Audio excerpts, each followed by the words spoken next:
अस्सलाम वालेकुम जी, आप देख रहे हैं भाई साहब सियालकोट और मैं हूं नदीम गोरी। गुज़िश्ता रात इंतहाई अफसोसनाक वाकया सियालकोट थाना कैंट के इलाका घंटाघर चौक में, जहां पर करोड़ों रुपए की लागत से कुछ अर्सा कबल एप्पल सेल स्टोर बनाया गया था, उसके गार्ड ने मुबैना तौर पर अपने आप को तनहा ना मिलने पर फायर मारकर जख्मी कर लिया। ये एहतजाजन किया। उसका पहला बयान क्या आया, दूसरा बयान क्या आया, सबसे पहले तो उसकी वीडियो देखे किस तरह उसने अपने आप को जख्मी किया।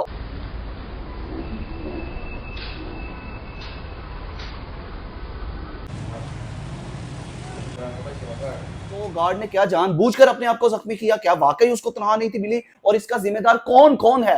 क्या सिर्फ गार्ड ही उसका जिम्मेदार है या फिर महकमा लेबर और वजारत लेबर भी इसकी? पहला बयान जो उसका आया जख्मी हालत के अंदर, उसने अब क्या बयान दिया?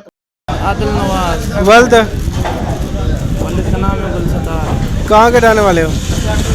हाँ, क्या हुआ है? जान मार दिया खुद ही। क्यों मारा खुद को?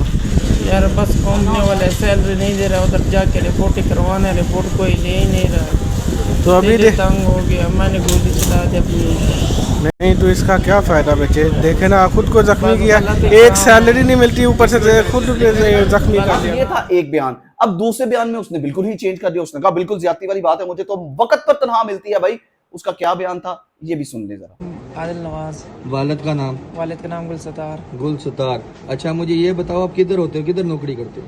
मैं घंटाघर चौक में हूँ, ठीक हो गया।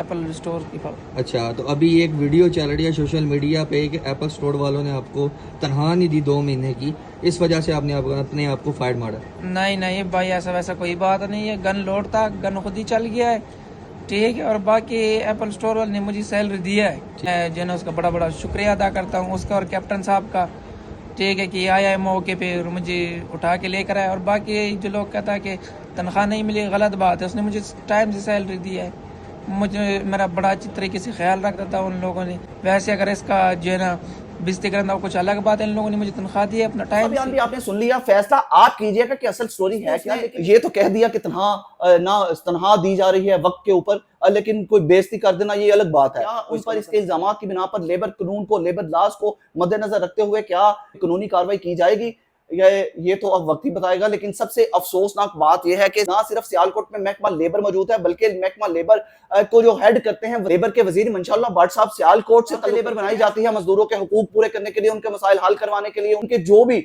जायज मुतालबात हैं उन पर फौरी अमल दरामद करवाने के लिए, और वो अमल दरामद करवाता है महकमा लेबर। मंशाअल्लाह भट्ट साहब आप वजीर लेबर हैं, तो क्या आप समझते हैं डिप्टी डायरेक्टर तैयब विरक ने, जो सियालकोट में लेबर डिपार्टमेंट को हेड करते हैं, उन्होंने लेबर के तमाम हकूक पूरे कर दिए, लेबर के लॉज पर इंप्लीमेंटेशन करवा दिया।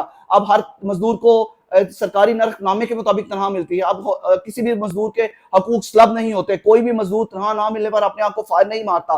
किसी मजदूर के साथ कहीं पर कोई भी ज्यादती नहीं की जाती। अगर नहीं की जाती तो फिर तो वो हकदार थे कि डिप्टी डायरेक्टर से डायरेक्टर के ओहदे पर उनको तरक्की दी जाती। लेकिन 5 साल से विराजमान है, कोई परफॉर्मेंस हमें बाहर नजर नहीं आती, क्योंकि हमने कुछ अर्सा कबल यहाँ पर इंटरव्यूज किए, लेबर्स के, मजदूरों के इंटरव्यू किए, फैक्ट्री वर्कर्स के इंटरव्यू किए, ढाबों पर, होटलों पर काम करने वालों के इंटरव्यूज किए। किसी की तनख्वाह 20,000, किसी की 25,000, किसी की 15-16, इस फिगर्स में तनख्वाह, उन्होंने रोना रोया।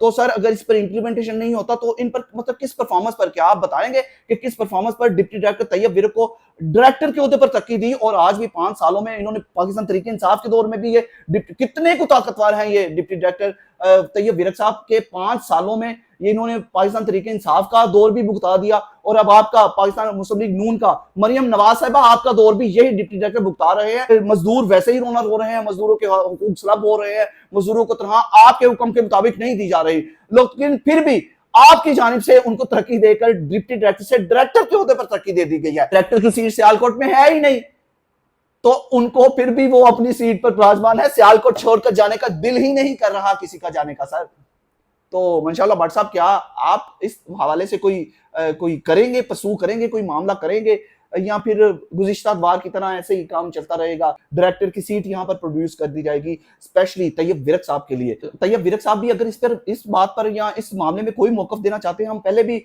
हाजिर हो चुके हैं आपके पास, हमने पहले भी आपसे रिक्वेस्ट की थी कोई मौक़िफ़ दे दे सर इस मामले पर, लेकिन आपने नहीं दिया। तो अब भी हमारा प्लेटफॉर्म हाजिर है, हम जब भी आप हुक्म करें हम आपके पास भी आ जाएंगे, या आप हमारे पास तशरीफ लाना चाहे तो 100 टाइम्स वेलकम, हमारे दरवाजे भी आपके लिए खुले हैं। तो आप भी अपना मौक़िफ़ दे सकते हैं, और मंशाअल्लाह भट्ट साहब को भी रिक्वेस्ट करेंगे कि सर आपका शहर है, कैसे तो पूरा पंजाब आपका है, क्योंकि आप सूबाई वजीर हैं, बाकी शहरों की बात तो अलग है, क्योंकि सियालकोट में बहुत बड़ी इंडस्ट्री, पंजाब में सबसे बड़ी जो इंडस्ट्री है वो सियालकोट में मौजूद है। तो सर अपने शहर की तरफ ही तवज्जो दे दें। अब इस पे ही देखते हैं इस मामले में क्या सूबाई वजीर भी एक्शन लेंगे, डायरेक्टर लेबर तैयब विरक भी कोई एक्शन लेंगे, या इस मामले के खिलाफ किसी किस्म की कोई भी कार्रवाई अमल में नहीं लाई जाएगी, बल्कि उसको उसकी तनख्वाह देकर या उसे अच्छा होश अखलाकी से पेश आकर उसका बयान दिलवा दिया जाएगा और इस मामले को यहीं पर मलिया मेट कर खत्म कर दिया जाएगा। देखते हैं, ये तो अब वक्त ही बताएगा। फिलहाल इस स्टोरी से अपने भाई नदीम गोरी को इजाजत दीजिए। अपना बहुत सा ख्याल रखिएगा और हमें दुआओं में याद रखिएगा। अल्लाह हाफिज। पाकिस्तान जिंदाबाद।